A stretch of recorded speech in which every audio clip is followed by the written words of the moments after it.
Ayan, good morning mga kaprobinsyano. Ayan, for today's video, gagawa po tayo ng gapangan ng ating pananim. So, actually pala mga kaprobinsyano, nakagawa na ako kahapon. So, ang malungkot lang, hindi ko siya nakuha ng video since na ulan-ulan. So, my God, my phone is not waterproof. Charot lang. So, ayun guys, continue lang natin yung paggawa. So sorry na sa gustong makita yung video. Kaso nga lang, hindi ko talaga siya nakuha ng video kahapon. So, ayan, i-continue ko lang yung paggawa since na, ayan, nakatayo naman na. Konti na lang naman ang kulang. So, siguro nasa ano na lang. 7 siguro, 7 na tusok na lang yung kailangan ko dyan. Uy, grabe ngayon sa tusok. Ayan, samahan nyo ako guys. Sorry, hindi ko talaga maipikita sa inyo yung kahapon. Hindi ko talaga kasi nakuha ng video.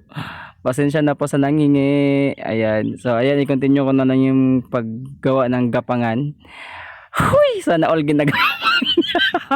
Ayan, sooner or later gagapang na yung yung pananim natin mula sa kahirapan. Ay, grabe ngayon sa kahirapan. Hindi, seriously guys, kailangan natin kasing paggapangin yung pananim na yan para doon sila magbunga at magbigay ng ang magandang bunga sa itaas. At saka may balakas ako dyan sa baba guys na taniman ng kung ano-ano para mag-double planting naman tayo. Sa taas meron, sa baba may purpose din. So since na medyo malawak-lawak din naman yung tataniman. Huy, sana all malawak-lawak. Hindi po talaga malawak yun guys. Nagko-compress na po ako. Nagko-compress na ako. Actually, dalawang pananim yan dyan ang gusto kong paggapangin. So mamaya ipakita ko sa inyo kung anong klaseng pananim yan. Kung bakit kailangan matibay at bakit kailangan ganyan kalaki yung yung kailangan paggapangan nila. So, ayan, gagawa na natin siya ng brace. Ay, brace ba? Wag yan. Basta yung hindi siya lulubog pag magkaroon na ng bunga. Yan, so mamaya may ipakita ko sa inyo kung anong klaseng pananim ang meron ako dyan. So, ayun, samahan nyo lang ako, panoorin nyo lang ako for today's video. Ayan, sana matutuwa kayo at mag-subscribe kayo sa aking YouTube channel, guys. Niloko kasi itong mga friend ko, pinagawa ko ng YouTube channel pa i-vlog ko daw yung mga nangyayari sa buhay ko sa probinsya. So since nandito naman na ako, so ayan, gagawa tayo ng simpleng simpleng buhay sa probinsya. Ayan. So shout out pala sa mga kaibigan ko, sa mga nag-subscribe sa YouTube channel ko. Maraming salamat po. Mabuhay pa kayong lahat.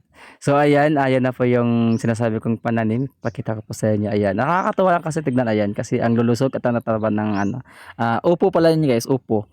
So may katabi siya dyan na sitaw. So ayan, pinagtabi-tabi ko lang guys since na ayan, magkasama sila para magkasama sila sa taas. Ayan. So nakakatawa lang tingnan. Mega shoutout pa sa nagbigay, sa aking kaibigan dyan na nagbigay ng binhi na yan from Metro Manila. Maraming salamat boss. Ayan, hindi mo ako nakakalimutan. Ayan. Thank you so much again. And ayun po pala yung kabuuan ng ginawa kong kabuuan kong gapangan ng aking upo para gumapang na sila at makaahon sa kahirapan. Kagaya ko. Charot.